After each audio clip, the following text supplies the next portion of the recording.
അത് ഒരു 1-2 വട്ടത്തെ ഓഫൻസിനേ ഉള്ളൂ. അത് കഴിയുമ്പോൾ സ്ഥിരം ഓഫൻഡ് ഒക്കെ വരുവാണെങ്കിൽ അവർ ചെയ്തു തരത്തില്ല. നമുക്ക് ഡ്രൈവിംഗിന്റെ ക്ലാസ്സിനൊക്കെ അറ്റൻഡ് ചെയ്യണം. പിന്നെ മൂന്നാമത്തെ ഓപ്ഷൻ എന്ന് പറഞ്ഞാൽ ഇത് വാദിക്കുക, ഞാൻ ചെയ്തിട്ടില്ല എന്ന് പറഞ്ഞ് 1 രൂപ അടയ്ക്കാതിരിക്കുക. അപ്പൊ അതെന്ന് പറഞ്ഞാൽ നമുക്ക് ഒരിക്കലും ചെയ്യാൻ പറ്റില്ല. കാരണം ഇവന്മാരുടെ ഫുൾ തെളിവും കാര്യങ്ങളും ഉണ്ട്. അപ്പൊ അത് തെളിവ് സഹിതം അവന്മാർ പ്രൂവ് ചെയ്യും. അപ്പൊ അതിൽ കാര്യമില്ല. നമ്മൾ ഇതിങ്ങനെ മിസ്റ്റേക്ക് കൂടുതൽ വരുമ്പോ നമുക്ക് ഡിമെറിറ്റ്സ് പോയിന്റ് വരും. പിന്നെ ഡ്രൈവിംഗ് ക്ലാസ്സിന് അറ്റൻഡ് ചെയ്യണം.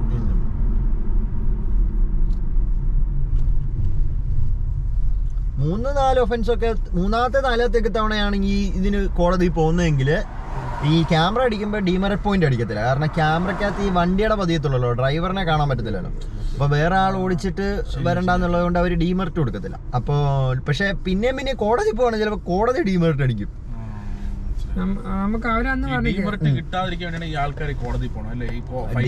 അല്ല, ഡിമെറിറ്റ് കിട്ടാതിരിക്കാൻ വേണ്ടിയല്ല.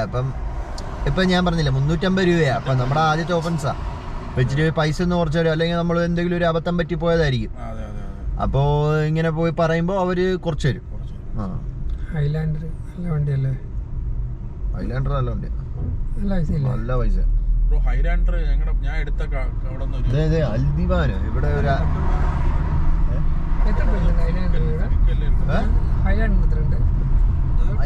ബൈ വീക്കിലി ഒരു 350 കണ്ടൊക്കെ വരും. അത്രയും കണ്ടൊക്കെ വരും. എനിക്ക് 50-60 രൂപയുടെ വണ്ടിയാ. 55 കണ്ട സ്റ്റാർട്ട്. 55,000. അത്രേ ഉള്ളൂ. ഞാനൊരു ലക്ഷത്തിന് മേലെ പോകും. 55,000 എന്ന് പറഞ്ഞാൽ ഭയങ്കര വലിയ തുക തന്നെ.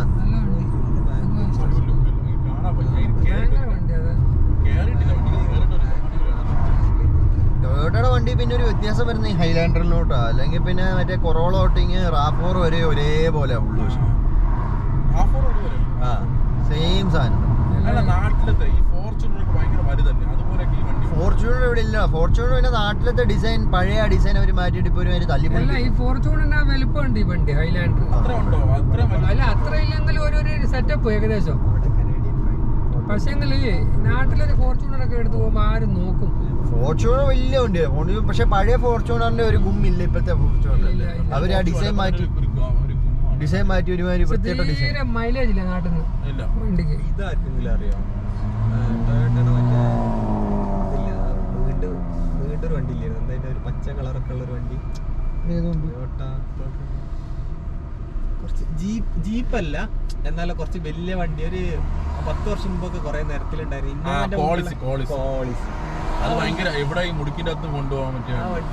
അവരത് വിഡ്രോ ചെയ്തു. അതിന്റെ കഥ കേട്ടിട്ടുണ്ടോ? അതായത് ജപ്പാനിൽ ഏതോ ഇതിന്റെ പ്രസിഡന്റ് ഇവിടെ വന്ന സമയത്ത് സ്ട്രീറ്റിൽ ടൊയോട്ടാന്ന് പറഞ്ഞിട്ട് ഈ ഒരു വണ്ടി കണ്ട് ഇത് ടൊയോട്ട കമ്പനിയുടെ ആരപ്പോലെ ചോദിച്ചു. നമ്മൾ പറഞ്ഞു ഇവിടെ നല്ല ഡിമാൻഡ് പോണ വണ്ടിയാണ്, പിന്നെ ഇത് നമ്മളൊരു പരീക്ഷണ ഇന്ത്യയിൽ ഉണ്ടാക്കി ഇന്ത്യയിൽ പ്രൊഡ്യൂസ് ചെയ്ത് അങ്ങനത്തെ പറഞ്ഞു. അവിടുത്തെ പ്രസിഡന്റ്, ഇന്ത്യയിലെ പ്രസിഡന്റ്, അയാള് അവിടെ ജപ്പാനിലെ ഏത് കൺട്രിയിലാന്നറിയില്ല, അയാൾ കൺട്രിയിൽ പോയിട്ട് ഈ വണ്ടി സ്റ്റോപ്പ് ചെയ്യുന്നത്. കാരണം അവർ ഈ ക്വാളിറ്റിയിലും അതേപോലെ സേഫ്റ്റിയിലൊക്കെ ഇമ്പോർട്ടൻസ് പറയുന്ന അതുകൊണ്ട് അതത്ര ഇതില്ലാന്ന് തോന്നിയോണ്ടാണ്. എനിക്ക് ഫൈൻ അടിയോ? കടന്നു പോയില്ലല്ലോ. സീബ്ര ലൈന് നിർത്താൻ പറ്റില്ല. പക്ഷെ അവൻ ചവിട്ടി അത് കടന്നു പോയില്ല. അത് കടന്നു പോയാലേ മറ്റേ ഇതടിക്കത്തുള്ളൂ. ഇങ്ങനെ നിർത്തിയൊക്കെ ഫൈൻ ഉണ്ടാവില്ല. പോലീസ് കണ്ടു കഴിഞ്ഞാൽ ചിലപ്പോ ഒരു ഫൈൻ കൊടുക്കും. പോലീസ് കണ്ട പിന്നെ പോലീസുകാർ അങ്ങനെ ഒരു വൃത്തിയിട്ടവന്മാരൊന്നും അല്ല. ഇങ്ങനെ ഒരു സാഹചര്യത്തിൽ പെട്ട സഡൻ ബ്രേക്ക് പിടിച്ചപ്പോ അങ്ങനെ നിന്ന് പോയെന്നൊക്കെ പറഞ്ഞു കഴിഞ്ഞാൽ കുഴപ്പമൊന്നും പിടിച്ചെടുത്ത് വാണിംഗ് ഒന്നും. സഡൻ ബ്രേക്കിൽ നമ്മൾ മഞ്ഞ കാണുമ്പോൾ നിർത്തണല്ലോ. ഞാൻ ശ്രദ്ധിച്ചാണ്. പിന്നെ എൻ്റെ ഒരു ഫ്രണ്ട് ഉണ്ടല്ലോ, 2 ആൾക്കാർ ഇങ്ങനെ ഫ്രണ്ട്സ് ഇങ്ങനെ കാറിൽ പോയിട്ടുണ്ടാവും. പെട്ടെന്ന് എന്തോ കണ്ട സമയത്ത് ഇയാൾ ബ്രേക്ക് പെട്ടെന്ന് ബാക്കിലുള്ള ആൾക്കാർ ഈ ഇന്ത്യക്കാർക്ക് തന്നെ ഭയങ്കര ദേഷ്യം വരില്ല. നാട്ടിലാണ് അയാൾ കുത്താൻ പോയി. അപ്പോൾ അവിടെ സ്റ്റോപ്പ് ചെയ്തിട്ട് ഇയാളെ ഇറങ്ങി വിട്ടിട്ട് ഈ സൈഡിലുള്ള ആളെ ഇങ്ങനെയാണോ അല്ല സഡൻ ബ്രേക്ക് ഇങ്ങനെയാണോ പിടിക്കുന്നത്? മലയാളി ബർഗർ കട ഇവിടെ ഇതാണോ? സഡൻ ബ്രേക്ക് പിടിക്കേണ്ടി അങ്ങോട്ട് പോകണല്ലേ? മിസ്റ്റർ ജോൺസ്, കെന്നഡിന്ന് മിസ്റ്റർ ജോൺസിലേക്ക് പോകൂലേ? ഓ, അവിടെ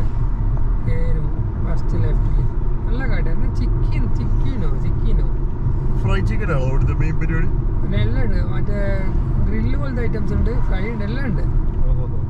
മറ്റേ പോപ്പോയ്സ് ചിക്കൻ പോലത്തെ. പക്ഷെ ഭയങ്കര മസാല അവിടുത്തെ കൂട്ട്. ടേസ്റ്റ് അപാര, പക്ഷെ നല്ല അറിവാ. തുർക്കിഷ് എല്ലാം പൊളിയാ, കുഴപ്പമില്ല. വൈഫ് എന്തെല്ലോ യൂട്യൂബിലൊക്കെ നോക്കിയിട്ട് ഇതെല്ലോ ഒരു കടയിൽ ഇപ്പൊ പോകുന്നതിന്റെ കുറച്ച് ദിവസം മുന്നേ ഇവിടെ ഒരു അറബിക് കടയിൽ പോയിക്കേ. ഇതൊക്കെ കേക്കൊക്കെ കഴിക്കാന് അടിപൊളി ടേസ്റ്റ് ഉള്ള അതന്നെ. ഈ ചിക്കൻ്റെ മിസ്റ്റർ ജോൺസിന് ഈ ഏരിയ തന്നെയാ. ഭയങ്കര ടേസ്റ്റ്. അതൊരു ജിലേബി മധുരം ഞാനും കഴിക്കില്ല മധുരം. പല ടേസ്റ്റ്, പല ഐറ്റംസ്. പക്ഷെ ചെറിയ പൈസ ഉള്ളൂ. ദുബായ് ഫുഡ് അതൊക്കെ മിസ്റ്റർ ജോൺസിന്റെ അവിടെ കയറിയ കെന്നഡിന്ന് മിസ്റ്റർ ജോൺസിന്റെ ലെഫ്റ്റിലെ കട്ട് ചെയ്ത് കയറിയാല് ഇതൊക്കെ കാണണം. അതൊരു കോംപ്ലക്സിലൊരു കട.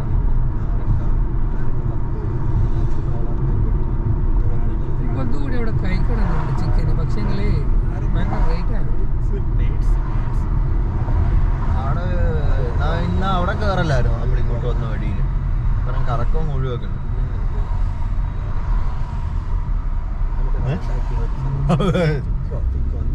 അവിടെ പോയിട്ട് ഓരോ ഫ്രൈ ചിക്കനും കഴിക്കില്ലായിരുന്നു. നീ അൻസാറിന് ഇച്ചിരി തികഞ്ഞു കഴിക്കണം. അതാ അല്ല, ഇവിടെ മറ്റേ ഒരു മലയാളി ചിക്കൻ ഫ്രൈ കട ഉണ്ടെന്ന്. മിസ്റ്റർ ജോൺസിന്റെ ഓപ്പോസിറ്റ്. നല്ല ടേസ്റ്റ് ആണ്.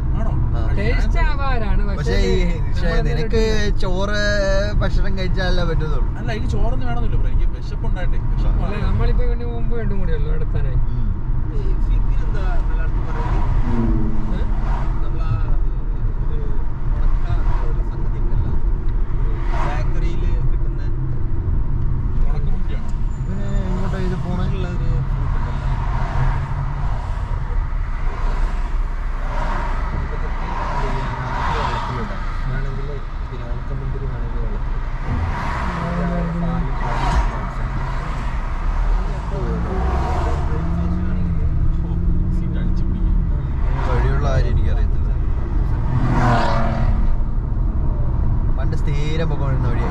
ഡോൺ വാലി പാർക്ക് ഇല്ല, ഡൗൺ ടൗണിലോട്ട് ഒറ്റപ്പിടിയ.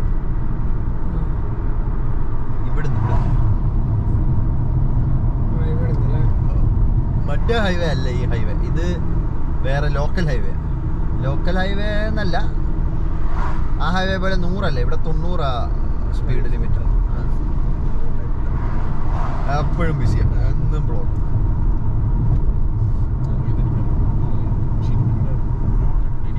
വഴിയിലോട്ടൊക്കെ വന്നിട്ട് എത്ര നാളായിരുന്നു.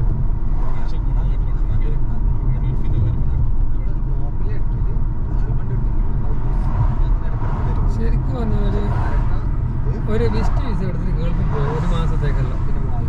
US വിസ ഉണ്ടെങ്കിൽ പറ്റുമല്ലോ. വിസിറ്റിംഗ് വിസ ആയിട്ട് എടുക്കണ്ട, അവിടെ ചെന്ന് ഇറങ്ങിയിട്ട് വിസ കിട്ടും.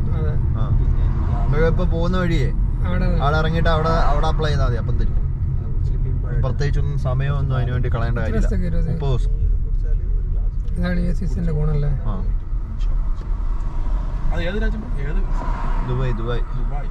ദുബായ്ക്ക് വിസ വേണ്ട. ഗൾഫിലെല്ലാം എനിക്ക് അങ്ങനെ ചില കുറെ ഫുഡ് കഴിക്കാം, മനസ്സിലായ? നല്ല ടേസ്റ്റ് ആണ്. എന്റെ